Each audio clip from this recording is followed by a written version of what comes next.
found home, right? No matter what's going on, you know where home is. Which suffering is not knowing where home is, in my opinion. What do you think?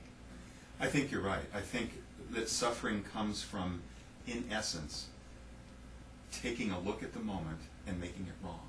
Yeah. And letting go of suffering is being fully in the moment and not making it wrong.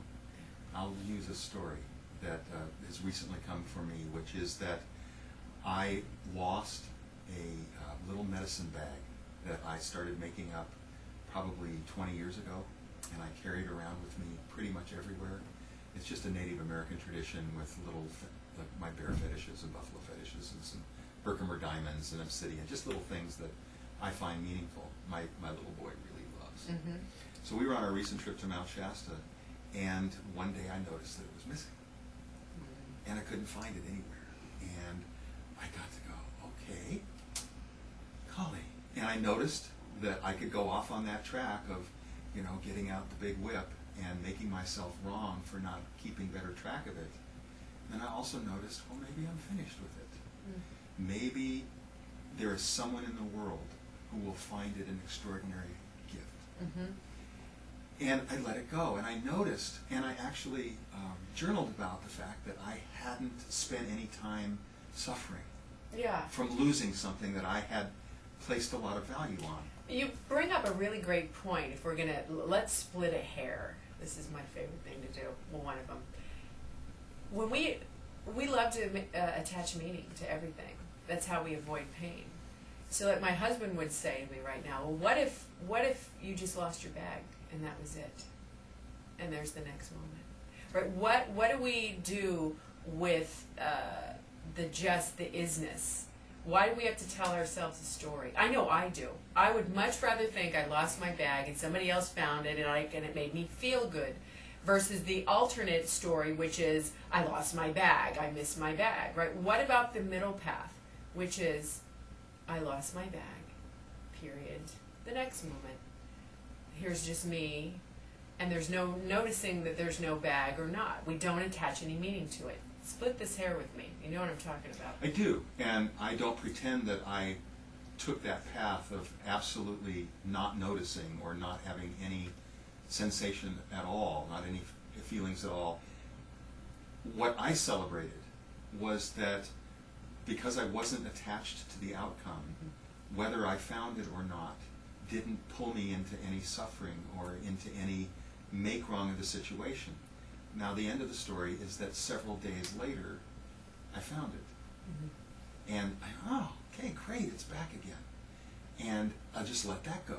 Right. So that, what we were speaking of, is that suffering is optional. Pain is inevitable, like physical pain, like my hip hurts or something, but whether I choose to make the moment wrong, and I shouldn't be suffering, I should cancel clear, I shouldn't be in pain. Yeah. Right. This moment shouldn't be the way it is.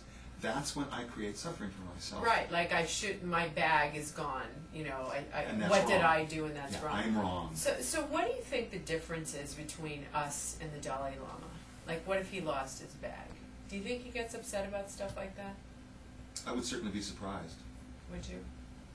Is that what makes somebody enlightened? I mean, really? You know, somebody who just is sort of has this flawless sense of presence. Is that what enlightenment is? Apparently. My mind wants to know. Apparently. I need to achieve. I have to have a goal, right? Here's what enlightenment is. You know, Jack Kornfield, in this book that I mentioned, After the Ecstasy, the Laundry, he interviews several masters, spiritual masters, and come to find out that these learned spiritual masters who can go into, you know, an enlightened place easily, still couldn't talk to their teenage child or stay in a healthy marital relationship. I knew it. And they tended to treat their hope for us all. students as you know, as slaves. Yeah. And so my journey.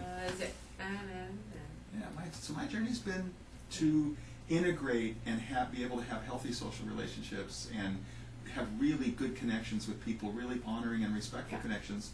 Yeah. And of course it starts with ourselves. And it's about intention too. I mean, your book takes us through your unfolding the book, you channel the divine inside of you, which is really beautiful. I like this format. It's just a beautiful way to learn and unfold, and really helps us take a look at, through your lens, our own journey of awakening. We've been so privileged to have you in the house with us today, Steve. And for those of you who want a copy of Drunk with Wonder, check it out, www.drunkwithwonder.com. And for more information, you can get our newsletter online, www.maryannlive.com. We'll be back in just a minute right after.